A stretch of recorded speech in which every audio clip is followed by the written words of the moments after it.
Link's Awakening. People have been fascinated over its unique art style and enjoying the nostalgic throwback. This game has long deserved a remake, and one was released a month ago. Since the game's release, people have been glitch hunting and speedrunning, just like for any new video game.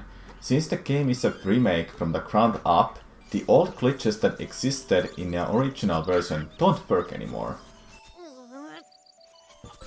But what if I told you that it only took less than a week for glitch hunters to find a way to skip the trading sequence, or to find a way to manipulate the egg maze path?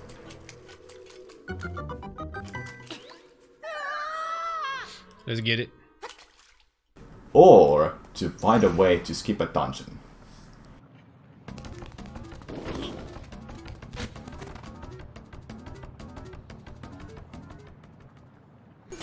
In this video, I want to show and explain what's been happening in the past month. It's incredible what's been happening.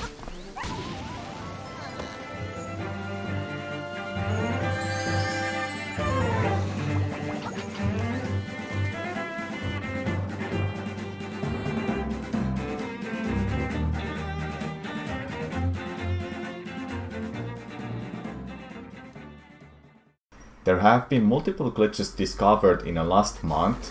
A lot of them are minor, but there have been a couple of major glitches too. I will be focusing on big discoveries, what the route used to be and what the route is now. For the first few days after release, nothing major was found. However, there were a lot of small discoveries. One of them was a small key skip in Dungeon 4. After getting the Nightmare key, you can jump down and go straight to the boss fight. In this room, you need to break pots, so you have enough room to get a jump to skip a small key. There is a small key skip in Dungeon 5 too. By using Rock's Feather, you can change her angle slightly to any direction. This is called skew, since normally you would only have 8 directions to move into. When you have changed the angle by jumping, you can keep the angle by holding sword out, then move to the spot to hookshot the block to skip a small key. The route used to be very straightforward, just like in the original. People wanted to split some dungeons into multiple visits to avoid having to go out of the way and to generally save time with efficient routing. One dungeon split that has been done since the beginning is Dungeon 4. After beating the dungeon, there is a ghost who starts following you in the overworld if you go to the middle part of the map. You would have to bring him back to his house at the beach, then take him to the grave. Dungeon 4 was routed to be the last dungeon to avoid this side quest completely, since the ghost won't allow you to enter any dungeons, including the egg. For the first few days, the trading sequence had to be done in order to get the last item in a quest, which is a magnifying lens. This item was necessary since it let us find out the egg maze path code. Now, let's start talking about some big discoveries. Within the first few days of the game's release, there was already a big discovery: ladder clip. In this game, ladders can be very buggy, which we will get into in more detail later. For ladder clip, you have to place a bomb down right around here. It's not too precise. Then go to the ladder. When the bomb is about to explode, you jump off from a ladder, hold up and land on the ground, then hold nothing. If done correctly, you should clip through the ground.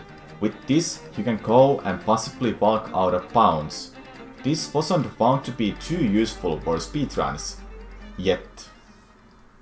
Another big discovery that was found quickly was early magnifying lens. There is a way to clip inside the mermaid statue, which completely skips a large portion of the trading sequence. This glitch wouldn't be possible without many people glitch hunting with Rooster. He's a very useful bird in this game, With him we can fly high up into the sky. This is called air climb.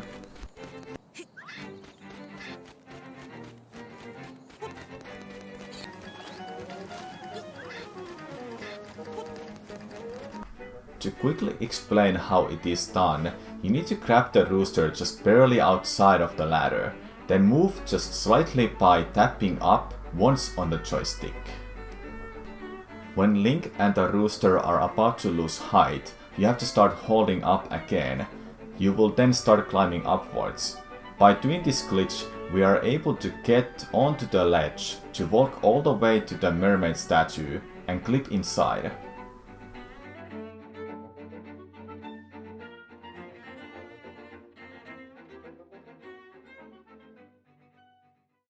Then, a day later, there was another big discovery. Villa skip. With this glitch, we are able to completely skip the trading sequence. At this point, it's not even been a week since the game's release, and we already have 2 big skips. In order to do Villa skip, first you need to buy a potion from Crazy Tracy. This will resurrect you when you die, similar to how fairies work in other Zelda games. The potion is very important for this skip. Then you need a fox from Mape Village to help push you onto the rocks that are surrounding Richard's house. Stand next to the slime key location and make sure you have got 2 hearts or less, since a bomb damages you by 2 hearts. When you are in this corner, make sure the fox is above you so you have got a better chance of success. Talk to the fox so he won't run away. Drop a bomb and on the 4th flash, slash the fox with your sword. Right after the slash, jump and hold towards the rock, which in this video is holding right. If everything went correctly, you should be on the top of the rock and ready to pick up the slime key.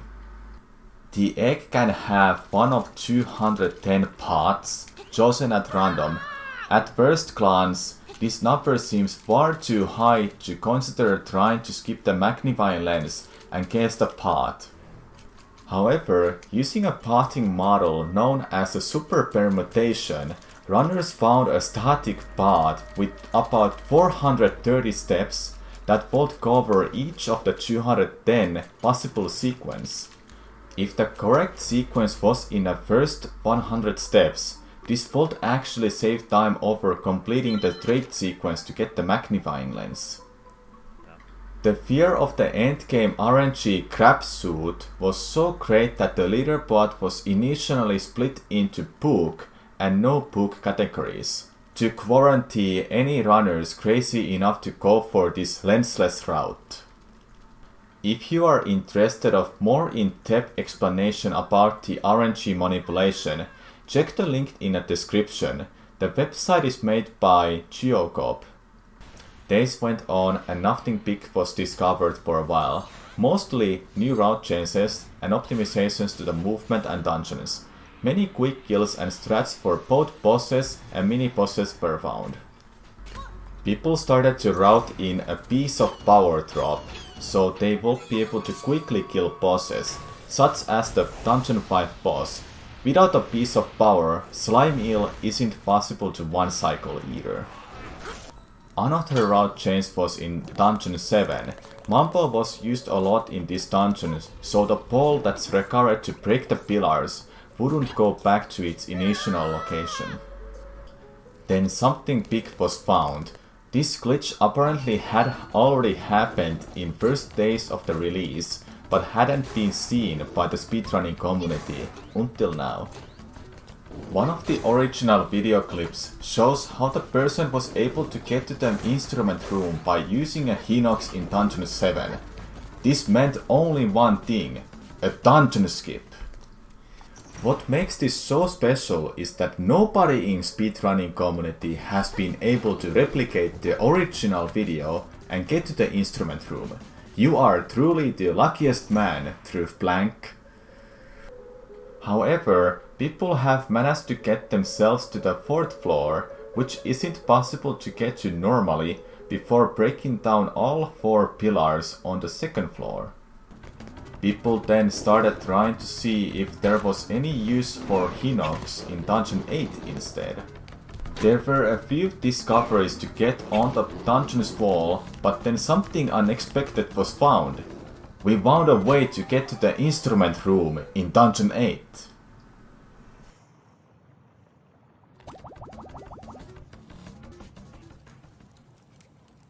What makes this discovery amazing is that during this time, 2 methods for getting to the instrument room were found simultaneously. Dungeon 8 was 7 minutes long before this skip. Now it is less than a minute long. There was a setup found very fast and it made this skip viable for speedruns. The current and the best way to attempt this glitch is to enter from the right side of the door, make sure to hug it, then walk up. During the cutscene, you buffer holding the run button and hold left. After you bonk, you start holding down right, and here comes the hardest part. You have to fire a bomb arrow right when the Hinox grabs you.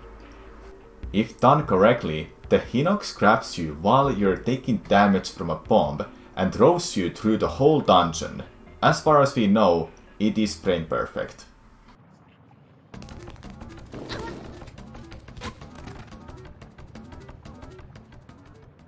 A couple days after fighting Dungeon 8 skip, there was another big skip found.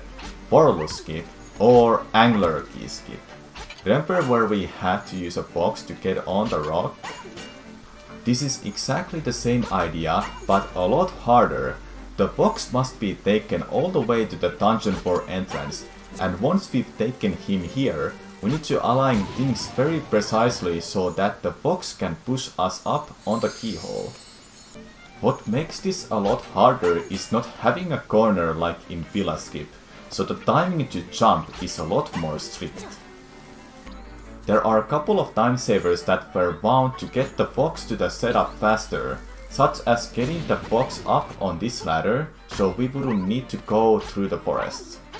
There's also a very easy way to get the fox down from this ladder, considering normally the fox cannot be pushed down the pits or ladders.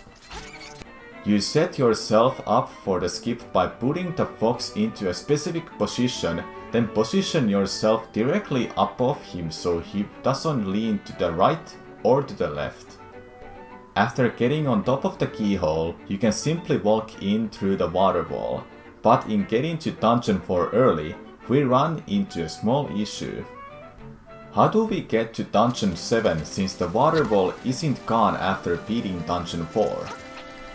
Luckily, people have already found lots of ways to get out of bounds with the rooster, so we are able to get top of the Touval mountain nearby the egg, meaning the water wall is not an issue anymore. So far, that is what has been found in a remake of Link's Awakening. Huge shoutouts to everyone who's been finding glitches, setups and optimizations. There are far too many people to name and I would easily forget someone, so I have listed everyone who has been part of the discoveries in the description below. Thanks for watching.